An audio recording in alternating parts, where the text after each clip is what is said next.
Hello everybody, my name is Grace Bondurant and I'm doing my cultural assessment presentation on Bermuda.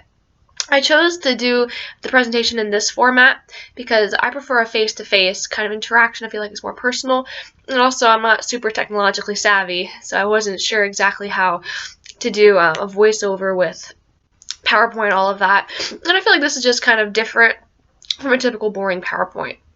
So the person I interviewed, I asked them, and they said it was okay if I shared with you their name. His name is Jason Smith, and he is from Bermuda.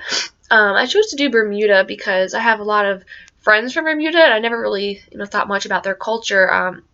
The first person I met from Bermuda was actually one of my nursing classes, and I just thought she was really cool and really different, but never really took the time to investigate more about her culture, her rituals, or practices or beliefs, and so I thought I would interview someone on the culture. And so Jason was kind enough to let me do some questions and ask about, how he grew up and that sort of thing. So the first thing I'm going to talk about is the background knowledge prior to the cultural assessment that I did.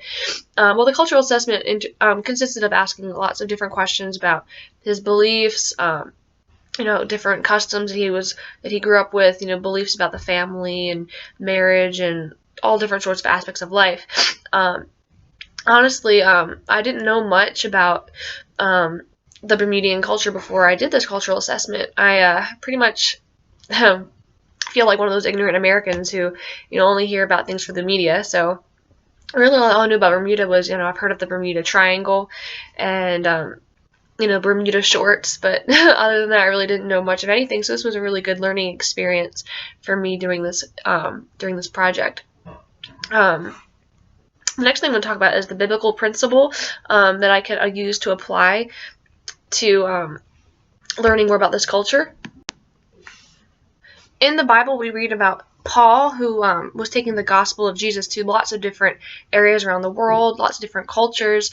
And so there's this one text I want to share with you in 1 Corinthians that says, and this is Paul speaking here, it says, "For though I am free from all men, I have made myself a slave to all, so that I might win more.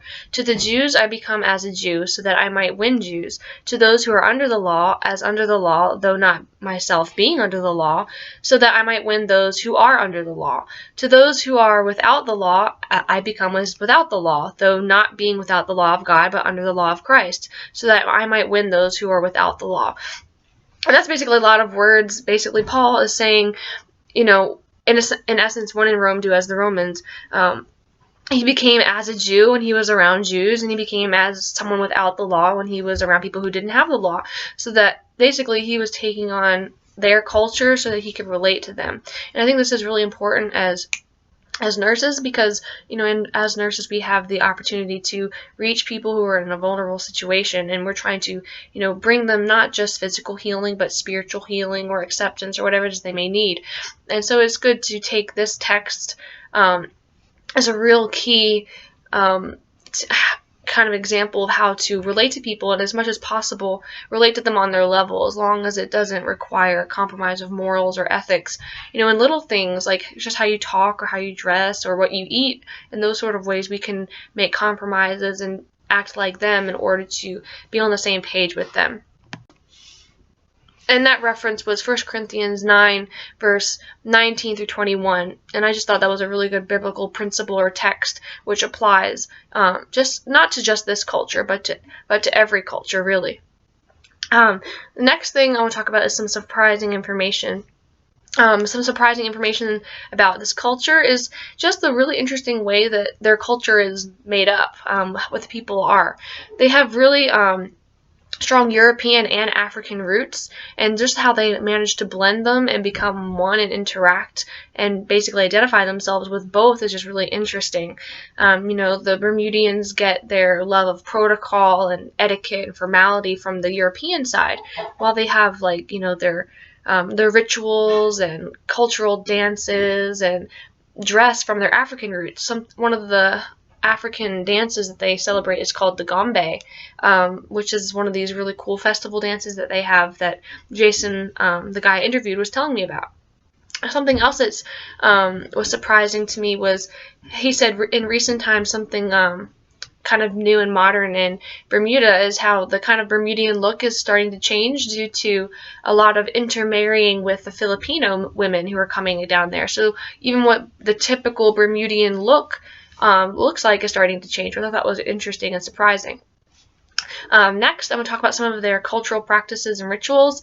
Every culture has those sort of things. So some of the cultural practices that Jason, when he came to America, found that he could preserve and maintain was that when he was in Bermuda, a lot of the things they do is they really celebrate Good Friday. And what they do, people from his island typically would come together and fly kites. Is just a tradition that they would do on Good Friday, and eat hot cross buns and play with jacks, little ball and those little metal jacks you pick up. So he said that's something that he found that he could do even in America, which isn't his culture. Some of the other things is like his food preferences. While it isn't exactly the same as like the typical food he gets from his island, but his favorites were codfish and potatoes with hard-boiled eggs. And so he found those were some things he could preserve and maintain even in a different place from his own home. Now, some of the practices and rituals that he found might need some accommodation or negotiation was the style of dress. He found that America and Bermuda have different views on what business attire is. Actually, what I'm wearing right now is a perfect example of what is considered classical American business attire. You got the dress coat, and if I were a guy, I would have a tie or a bow tie, and slacks or dress pants and nice shoes.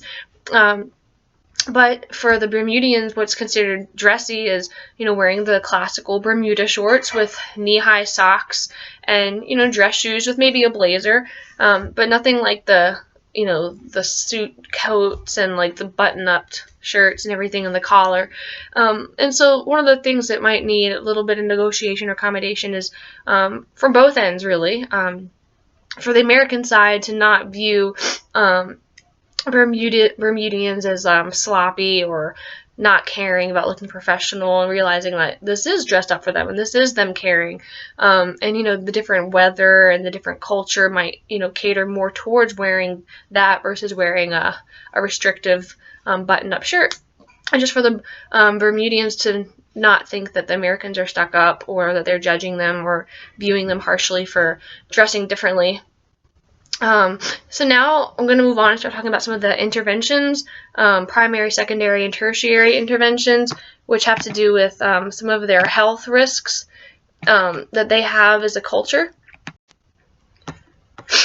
And I apologize for all the sniffling. These allergies are getting to me. I've been struggling with them for weeks, and my medicine doesn't seem to be doing much of anything, but just bear with me here. Alright, so some of the health risks that Bermudians faces uniquely as a culture. Some of the risk factors include some diet. A lot of the Bermudians have an increased susceptibility to mercury poisoning due to a lot of fish consumption. I mentioned before that one of Jason's practices that he maintained that he really enjoyed was the codfish that he would typically eat, which is a typical food of that area. Living on an island, access to the ocean, fish is something that's definitely a high consumed food. So I did some research and found that there is an increased susceptibility to mercury poisoning. So some primary interventions for that would be, for community health nurses, probably just to go out and teach about safer protein alternatives to fish. To not just, view that as the only source of protein, but also to inform parents about the dangers that mercury poisoning can have, in fetal exposure. So that would be one thing that you could do for primary prevention. Another health risk that a lot of the Bermudians face is, unfortunately, there's a high prevalence of cannabis and cocaine use there on that island. So what they can do really at the ground level is for school nurses to really screen children at risk for drug use, due to maybe like what kind of, if they're showing signs of any abuse or poverty, or what their home situation is like. and institute some anti-drug programs in the school, or build some awareness, and just have some programs set in place to help out children who seem to be at risk. We're kind of breaking the cycle of addiction before it gets started. Some other issues that the Bermudians face is the life expectancy. They have a little bit more longer life expectancy than we do, so they tend to have increased life expectancy and increased population of the elderly, which leads to, unfortunately, a higher incidence of elder abuse and neglect and caregiver strain. So some secondary preventions that you can have for that would be just to hook up these people with maybe a home health care nurse, so that some of the strain can be taken off the caregiver, so they can go about their lives, going to their work, and just have a break from having to care for them all the time. Now let's go to some tertiary interventions. Back to the diet again with the fish.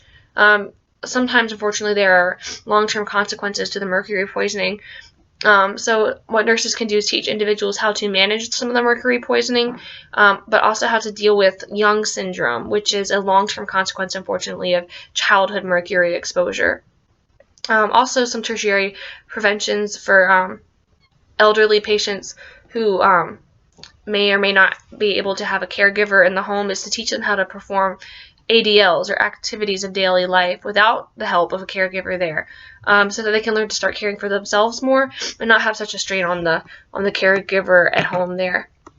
Now, the next thing I'm going to talk about is the repatterning or restructuring, back to the cultural practices.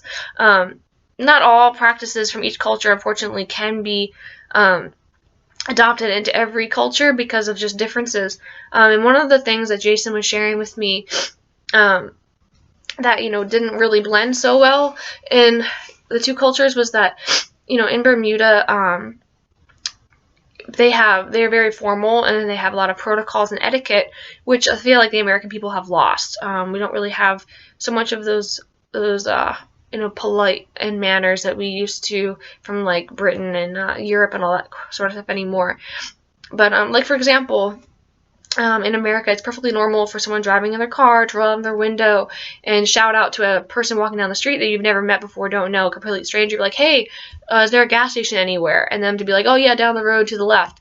In Bermuda, that would be considered extremely rude and improper, especially if it's someone you don't know. In Bermuda, they are not required, but it's expected of you to formally greet a person, to get to know them, to introduce yourself, to have a formal greeting, to be polite, and go through like this cultural exchange of communication before you even ask a person for something. They feel like it's very rude and very harsh and abrupt to just be like, hey, give me this, or hey, tell me this, without really taking the time to acknowledge the person, to greet them formally and acknowledge them as a person before asking them to do something for you.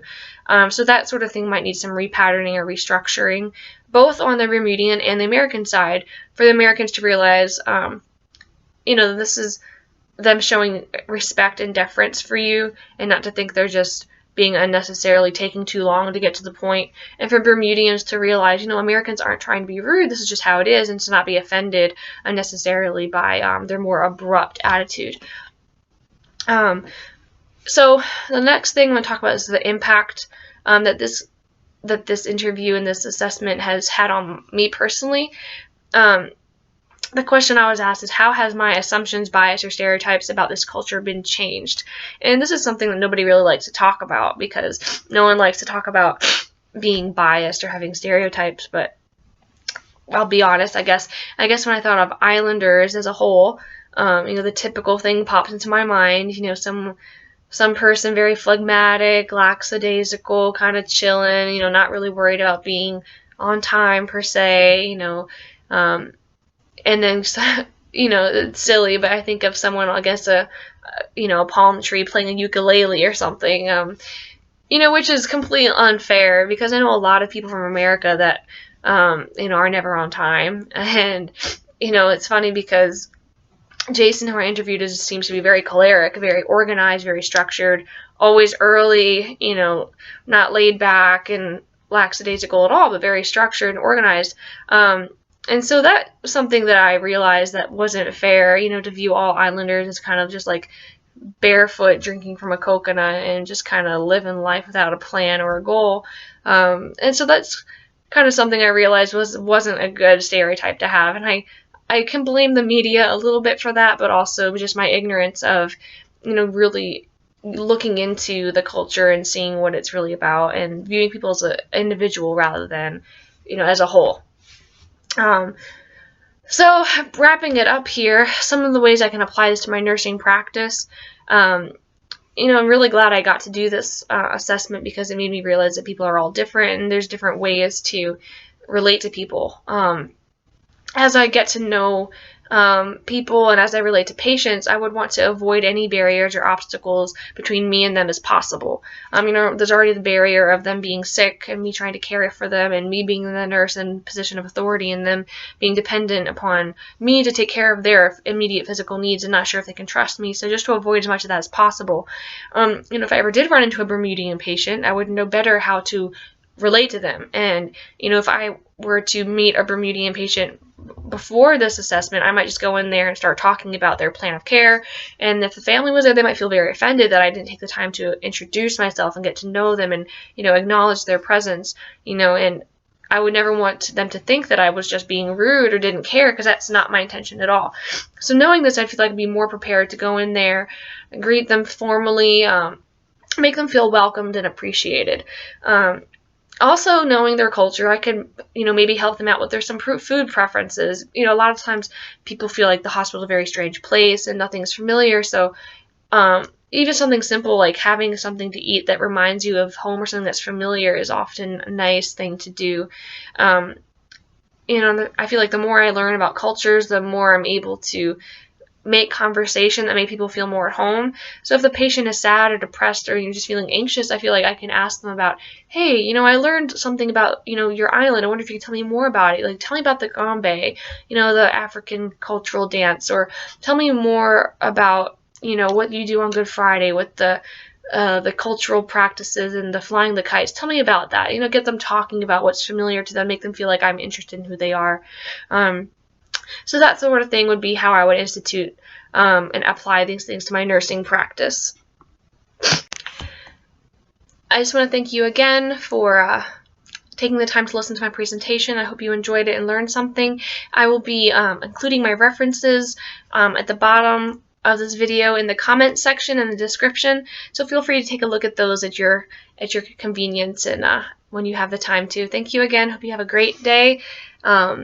And thank you again for watching.